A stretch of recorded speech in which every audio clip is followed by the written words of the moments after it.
నెల 21వ తారీఖు జరిగినటువంటి రోడ్డు మరియు బ్రిడ్జి శంకుస్థాపనకు సంబంధించి తప్పుడు ప్రచారం చేసే వ్యక్తులు ఎవరైతే ఉన్నారో మీరు ఇటువంటి తప్పుడు ప్రచారాన్ని మానుకోవాలి.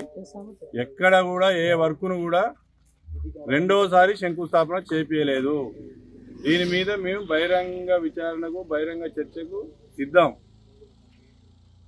ఈ నియోజకవర్గంతో పాటు బయారం మండలంలో 2014లో కనకయ్య గారు గెలిచిన తర్వాత 18 ఎన్నికల వరకు ఏం జరిగింది అభివృద్ధి, 18లో వారు ఓడిపోయిన తర్వాత 23 వరకు గెలిచిన ఎమ్మెల్యే ఏం చేసింది, ఈ 11 ఉమ్మడి పంచాయతీలలో ఏ గ్రామానికైనా పోదాం, కనకయ్య గారు చేసిన అభివృద్ధి నీకు ఆధారాలతో సహా కనపడుతుంది.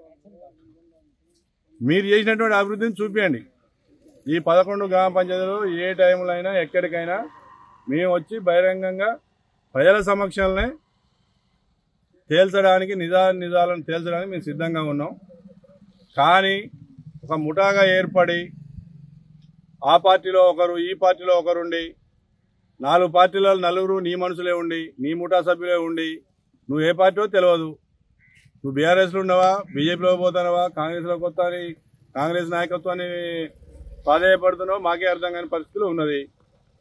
అలాంటి క్రమంలో నువ్వు 4 పార్టీలలో నలుగురిని ఏజెంట్లను పెట్టుకొని నువ్వు ఆ పార్టీ నుంచి విమర్శించు, ఈయన ఈ పార్టీ నుంచి విమర్శిస్తాడు. ఎందుకంటే వీళ్ళు చేసే తప్పుడు పనులకు ప్రజలు ఊరుకోరు కదా.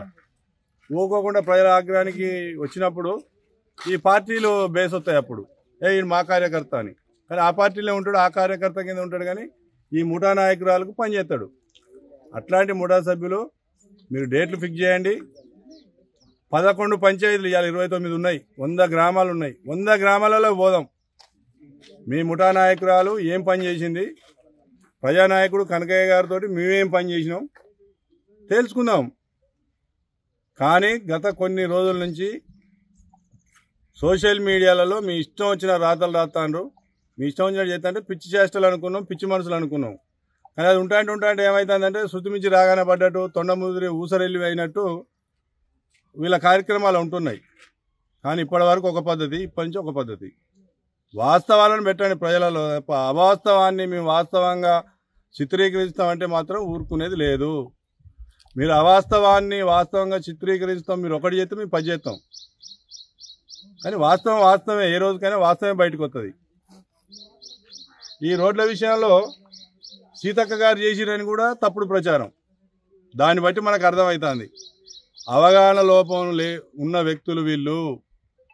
సీతక్క గారు చేసింది ఆమె డిపార్ట్మెంట్కి సంబంధించి అదే రోడ్డు మీద ఆ ప్రభుత్వంలో ఇచ్చిన నిధులు సరిపోకపోతే గౌరవ ఎమ్మెల్యే గారు మరో 3 కోట్లు పట్టుకొచ్చి ఆ పనిని పూర్తయ్యే విధంగా నిధులు తెచ్చిండు. కాబట్టి ఆ నిధులకు చేసిరు వారు. ఈ నిధులకు సంబంధించి సత్యవతి మేడం చేసిన మాట వాస్తవం. ఈ రోడ్డు లక్ష్మీనరసింహపురం టు గౌరారం రోడ్డు. కానీ ఈ ఎదవలు ఏం చెప్తారంటే దాన్ని మళ్ళీ సీతక్కతో చేపించిరు అంటారు. కానీ సీతక్క చేసింది వేరు, జీవో కాపీ ఉంది, డేట్ ఉంది, అన్నీ ఉన్నాయి. తప్పుడు ప్రచారాలు చేయకండి, ప్రజలలో సులకన కాకండి. ప్రజలలో ఉన్నది కూడా ఏం లేదు. మీకు నెత్తిన రూపాయి పెడితే పైసకు కూడా మిమ్మల్ని ఎవరు దేకడు. కానీ ఒక ముఠా కాబట్టి ఆ ముఠా నాయకులు డబ్బులు తీసుకుంటారు కాబట్టి ఆ డబ్బుల మందం ఇట్లా మాట్లాడతారు. దయచేసి ప్రజలకు నష్టమయ్యే పనులు ఏ ముఠాలో ఉన్న ఏ సభ్యుడు చేయొద్దు.